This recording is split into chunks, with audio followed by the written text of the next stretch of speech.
بسم الله والصلاه والسلام على رسول الله. مساء الفل. النهارده ان شاء الله معانا كيا سبورتاج. قبل اي حاجه نهار ربنا قدامنا اهو، الانبت لايت واضح، ما حدش يقول لي النور ضعيف في عز النهار، وما شاء الله الاضاءه قدامك اهي. طالما اتكلمنا على الانبت لايت يبقى نبدا بالرفايع. نزلنا الفبر الحوض، عملناه بيانو بلاك ما شاء الله. جرابتر هاند ميد اسود، خيط اسود. وصلنا كل حاجه تاني، وصلنا ارباجنا، لعبنا بكل حاجه اللي احنا عملناها، شقلبنا الشقلبه ورجعنا كل حاجه بقى. العربيه دايره، مفيش لمبه ارباج، مفيش اعطال بفضل الله. بسلمك كل حاجه زي ما الكتاب قال. كل اللي عليك انك تختار الفرش بس. صاحب السياره هنا اختار فرش جملي واسود، خيط جملي غامق بفضل الله. عندنا 10 درجات جملي، من افتح درجه لاغمق درجه. دي درجه وسط، ودي عامه الدرجه الستوك بتاعه الجمل بتاعه السبورتاج اللي بتنزل فرش جلد. بس طبعا اللي بتنزل فرش جلد بيكون الفبر نفسه جملي. واختار برضو صاحب السياره تصميم من تصميماتنا بالمكنه الكمبيوتر ما شاء الله. احنا عندنا شده الكرسي، تقعد مهما تقعد على الكرسي ولا يهرهر ولا يكشكش ولا يحتاج تشد. غرزتنا المسطره، مخدع، كل حاجه. التجسيم ده من غير ما نقطع ولا نخرم في الاصلي. ادي البيانو بلاك ما شاء الله. وادي الامبت لايت، النور اللي مش واضح اوضح من كده ايه ما شاء الله. الغرزه اللي في المخدع. كمان عملنا دواسه جلد طبعا مع دواسه الشنطه.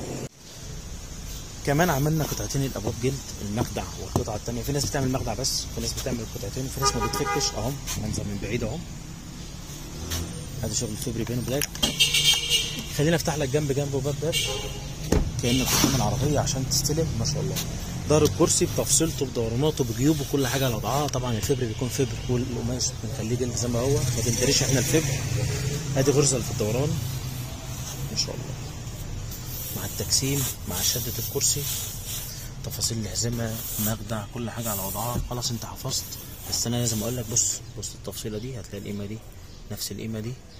اصحى على الاربع ما شاء الله. الدورانات مع التجسيم، الفينش، كل حاجه. ادي النور اللي مش واضح. بالمناسبه ده الجهاز الابلكيشن. طبعا انت بتنزل بقى الابلكيشن، تاخد الباركود وتعيش حياتك بقى. تختار درجه اللون اللي انت عايزها، تختار كل حاجه. ادي الباب الثالث، ادي الغرزه، دوران ما شاء الله. في ناس بتاكد على الجيوب وفي ناس بتلغيها. بص على غرزه الدوران، بعرفك وبفهمك عشان لو ما حصلش نصيب وما جتش عندنا يبقى انت عارف انت بتستلم شغل ازاي. انت دافع فلوس سواء عندي او عند غيري، يبقى لازم تستلم. فانا عشان كده بفهمك كل حاجه. الغرزه تبقى مسطره بالذات في الدورانات، مفيش عوجه في الخيط، مفيش كشكشه في الجلد ما شاء الله. دي الباب الرابع والاخير. بنعمل كمان المقبض ده. ادي هنا البيانو بلاك، مع هنا كمان. وادي الكرسي الرابع باب ما شاء الله. كيا سبورتاج، فرش جملي واسود، تصميم بالمكنه الكمبيوتر، كراسي، ارضيه، بيانو بلاك، امبيت لايت، قطعتين ابواب.